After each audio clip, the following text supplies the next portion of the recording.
I want to talk about Christmas, Easter, maybe Halloween, uh, Sunday, and the Gregorian Calendar, and how I believe they're connected to sun worship. And we're going to start in Ezekiel chapter 8, and I would suggest you read the whole chapter.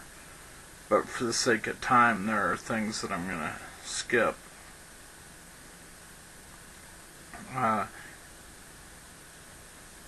It talks in verse 2 of chapter 8. Then I looked, and behold, a likeness as the appearance of man from the lions and downward. There was an appearance of fire, and from his lions and upward the appearance of brightness, like the appearance of glowing metal, which, Yahweh is a consuming fire, so that would be, and Yeshua being in spirit, in the form of God, as Paul talks about having a form of, being in the form of God, which I believe means about spirit, not that he was God personally, but we read on in verse 3. He stretched out the form of a hand and caught me by a lock of my head, and the Spirit lifted me up between earth and heaven and brought me in the visions of God to Jerusalem, to the entrance of the north gate, in the inner court, where the seat of the idol of jealousy, which provokes to jealousy, was located. And behold, the glory of the God of Israel was there, like the appearance which I saw in the plain. So that tells you a little bit about God and being a consuming fire type idea. The idea of being a consuming fire. Now let's go down to verse 9. It says, And he said to me, Go in and see the wicked abominations that they are committing here. So I entered and looked, and behold, every form of creeping things and beast and detestable things, with all the idols of the house of Israel, were carved onto the wall all around, which, you shall not worship graven images, and these are in the temple.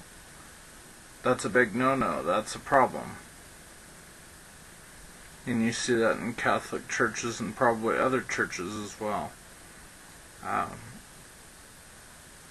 And it talks about and how they had censers and let's see, verse 12, it says, Then he said to me, Son of man, do you see what the elders of the house of Israel are committing in the dark, each man in the room of his carved images? For they say, The Lord does not see us, the Lord has forsaken the land. And he said to me, Yet you will see still greater abomination which they are committing. Then he brought me to the entrance of the gate of the Lord's house, which was toward the north.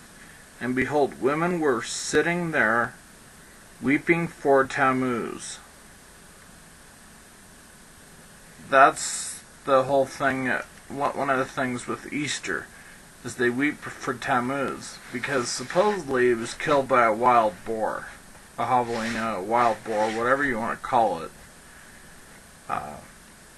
And that's why they have the traditional ham on Easter, or Ishtar, which Ishtar is the goddess of fertility. That's why they have the bunny rabbits, because it's one of the most fertile creatures on the face of the planet.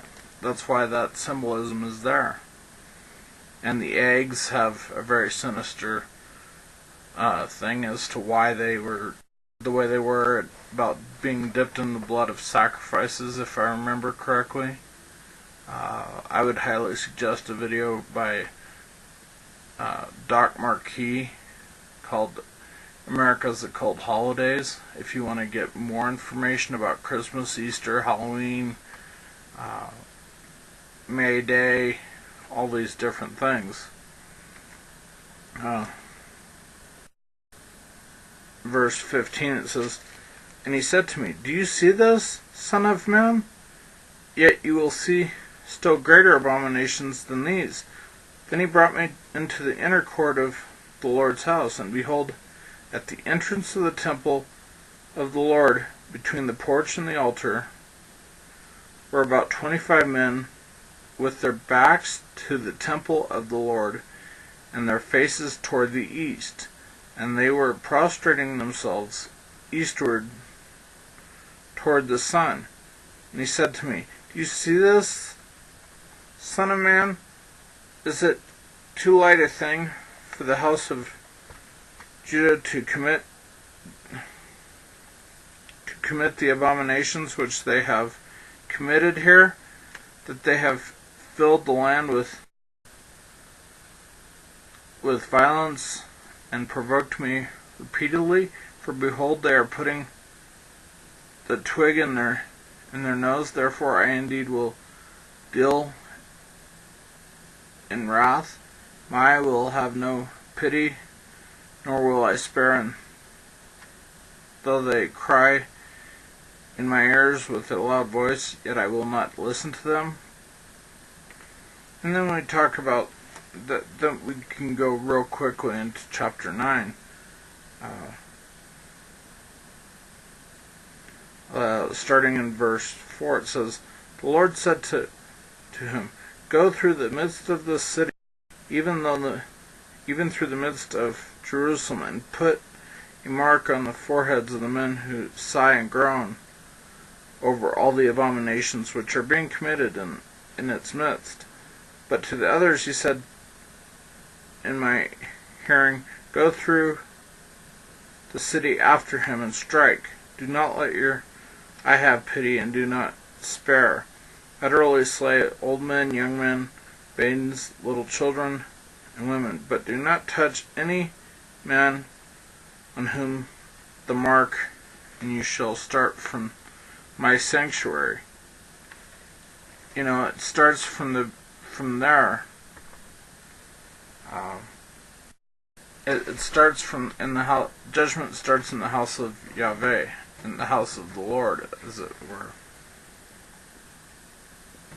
And you can read in the prophets about human sacrifice and many things, which is what a lot of the Christmas and Easter and Halloween and May Day and many of those things have human sacrifice attached to them. Like I said, you could watch the video by Doc Marquis called America's Occult Holidays that goes into this stuff a great deal.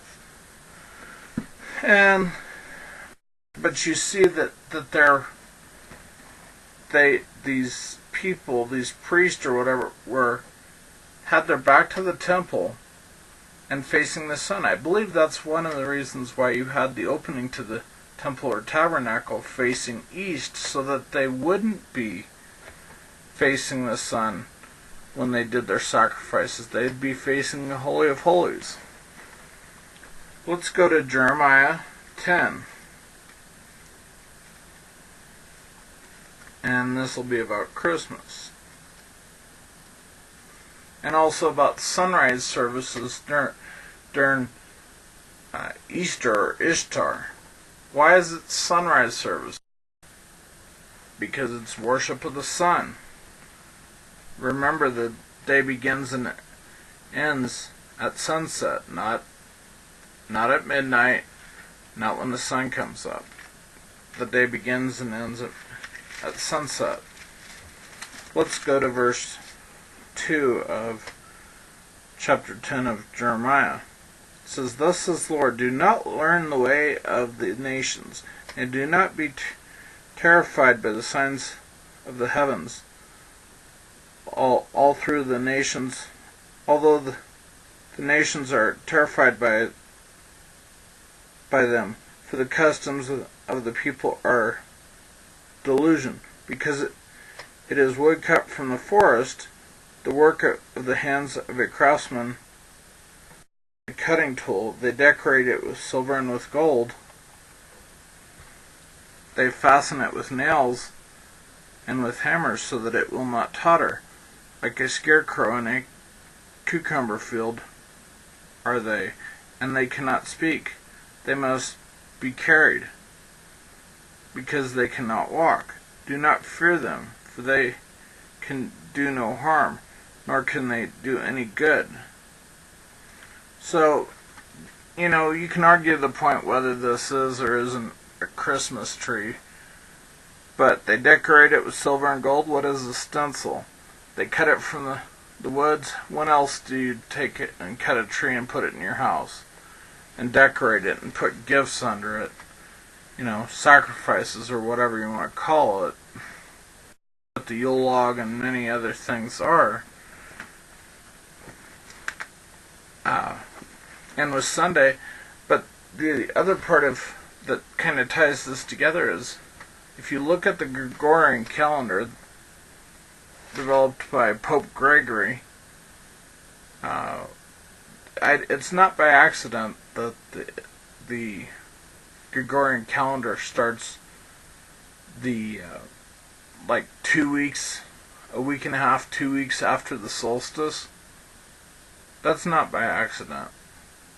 It's like 10 days after the solstice or so, because the solstice should be on like December 21st. You have Christmas, which is about return of the sun god. That's why they have it then. And it has to do with Tammuz, and it has to do with Nimrod and Tammuz and that kind of stuff. And Semiramis and many other things that are just, you have to study to see. But I believe this is why